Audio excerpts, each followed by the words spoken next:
নমস্কার বন্ধুরা, কেমন আছো তোমরা সবাই? আশা করি সবাই খুব ভালো আছো। শুভমিতা ব্লগে সবাইকে স্বাগত জানাই। আজকে তোমাদের সাথে সম্পূর্ণ নিরামিষ কম তেল মশলায় বাঁধাকপি সুন্দরী রেসিপি শেয়ার করব। বাঁধাকপি সুন্দরী এই জন্যই বললাম, নাম বাঁধাকপি হলেও কিন্তু খেতে অসাধারণ। চলো রেসিপিটা দেখে নেওয়া যাক। কেউ স্কিপ করো না, স্কিপ করলে অনেক কিছু মিস করে যাবে। এখানে কিন্তু আমি অর্ধেক বাঁধাকপি করব, পুরো করব না। দেখো, অর্ধেক বাঁধাকপিকে কেটে নিয়েছি, ঠিক এইরকম সরু সরু করে কেটে নিতে হবে।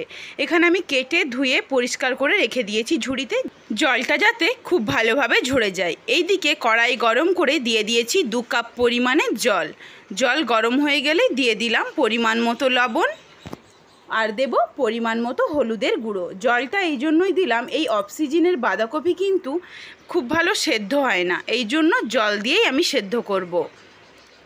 এরপর দেখো, কেটে নিয়েছি, ছোট্ট ছোট্ট টুকরো করে নিয়েছি আলু আর বাঁধাকপি একসাথে দিয়ে খুব ভালোভাবে মিশিয়ে নেব। এইখানে তোমাদের আমি একটা ছোট্ট টিপস শেয়ার করি। যদি দেখো বাঁধাকপি একদমই সেদ্ধ হচ্ছে না, এই অফ সিজনের বাঁধাকপি তো, তখন কিন্তু একদম 1 চিমটি, জাস্ট 1 চিমটিই কিন্তু তোমরা খাবার সোডা এতে ব্যবহার করতে পারো।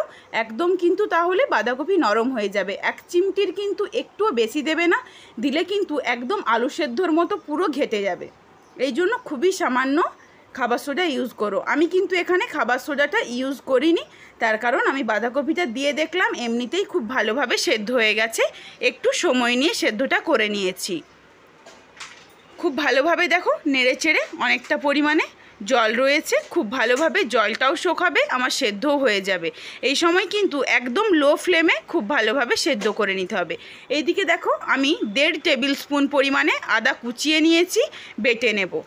বাঁধাকপিটা দেখো সেদ্ধ হয়ে গেছে, জলটা পুরো শুকিয়ে গেছে। এরপর খুন্তির সাহায্যে বাঁধাকপিটাকে একটু ভেঙে ভেঙে নেব, যাতে আলু আর বাঁধাকপি একটু মিশে গেলে কিন্তু তরকারিটা একটু গাঢ় হয়। এইদিকে কড়াই আবার ধুয়ে পরিষ্কার করে বসিয়ে দিয়েছি। 2 টেবিল স্পুন সরষের তেল দিয়ে দিয়েছি। ফোড়নে দেব 5 ফোড়ন, শুকনো লঙ্কা, তেজপাতা। ফোড়নটা খুব ভালোভাবে গন্ধ আসা অবধি অপেক্ষা করব।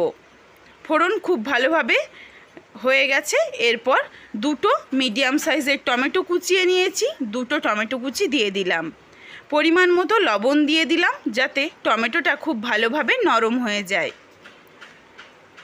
টমেটোটাকে কিন্তু গোটা একদমই রাখা চলবে না, খুব ভালোভাবে নরম করে নিতে হবে, যাতে বাঁধাকপির সাথে একদম মিশে যায় টমেটোটা। আদাটা দেখো বেটে নিয়েছি, খুব কিন্তু মিহি করে বাটিনি, এইরকম অল্প অল্প কিন্তু গোটা রয়েছে। এইভাবে কিন্তু আদা বাঁধাকপিতে খুব ভালো লাগে খেতে। এইদিকে দেখো টমেটোটা কিন্তু গলে গেছে, প্রায় নরম হয়ে গেছে। এরপর এর সাথে দিয়ে দেব লঙ্কার গুঁড়ো, জিরের গুঁড়ো। জিরের গুঁড়ো দিয়েছি 1/2 টেবিল স্পুন, লঙ্কার গুঁড়োও আমি দিয়েছি 1/2 টেবিল স্পুন। তোমরা অবশ্যই তোমাদের ঝাল অনুযায়ী লঙ্কার গুঁড়োটা ব্যবহার করো। আদা বাটাটা দিয়ে দিলাম, দিয়ে খুব ভালোভাবে কষিয়ে নিতে হবে। গুঁড়ো মশলাগুলো দিয়েছিলাম যাতে পুড়ে না যায়, এই জন্য অল্প একটু জল অ্যাড করে দিলাম। জলটা দিয়ে খুব ভালোভাবে কষিয়ে নেব।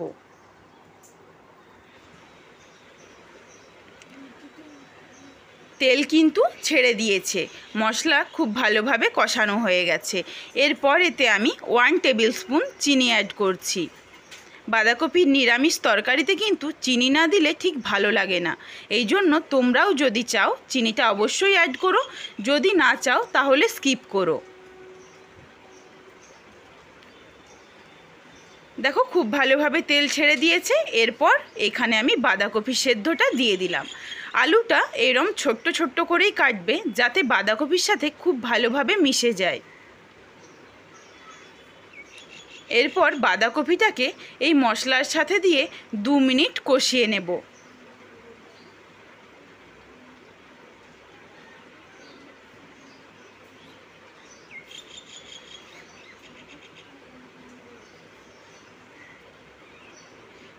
সম্পূর্ণ নিরামিষ রেসিপি হলেও কিন্তু এইভাবে বাড়িতে একবার বাঁধাকপিটা রান্না করে দেখো, আশা করি তোমাদের খুব ভালো লাগবে। রুটি বা ভাত যে কোনো কিছুর সাথেই কিন্তু খুব ভালো যায় এই বাঁধাকপির রেসিপি। দেখো কষানো কিন্তু হয়ে গেছে, একদম শুকিয়ে গেছে। এরপর এখানে আমি কিছুটা পরিমাণে জল অ্যাড করে দেব। এটা যদি সিজনের বাঁধাকপি হতো তখন কিন্তু জলটা লাগতো না, এই বাঁধাকপির জলেই পুরো সেদ্ধ হয়ে যেত। এটা অফ সিজনের তো, এই জন্য কিন্তু জলটা দিয়ে আরও একটু সেদ্ধ করে নেব।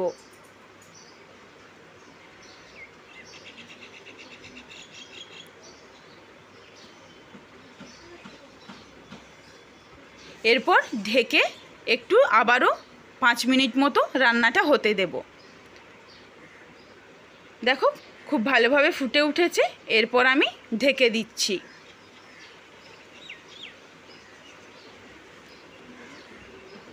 ঢাকনা খুলে তোমাদের দেখিয়ে দিই। দেখো আরও কিন্তু অনেকটা সেদ্ধ হয়ে গেছে, জলটাও অনেকটা শুকিয়ে গেছে। আরও কিন্তু জলটা আমি শুকিয়ে নেব। বাঁধাকপির তরকারি একটু শুকনো শুকনোই ভালো লাগে। তোমরা যদি চাও এইরকম অল্প জল থেকে নামাবে, সেটাও তোমরা কিন্তু করতে পারো। এই সময় কিন্তু আবারও খুন্তি দিয়ে একটু আমি এইভাবে ঘেঁটে নেব তরকারিটাকে। এরপর এই জলটা শুকিয়ে 2 টেবিল স্পুন ঘি অ্যাড করে নাবিয়ে নেব। তখন কিন্তু গ্যাসটা অফ করেই ঘিটা অ্যাড করতে হবে, ঘি দেওয়ার পরেই নাবিয়ে নেব।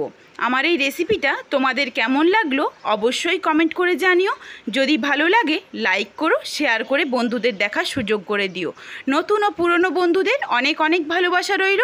যারা আমার নতুন বন্ধু আজকে এসেছো, যদি রেসিপিটা ভালো লাগে তো সাবস্ক্রাইব করে পাশে থাকা বেলটি অন করে অল নোটিফিকেশান অন করে রেখো, যাতে আমার প্রত্যেকটা রেসিপির নোটিফিকেশান তোমাদের কাছে সবার আগে পৌঁছে যায়।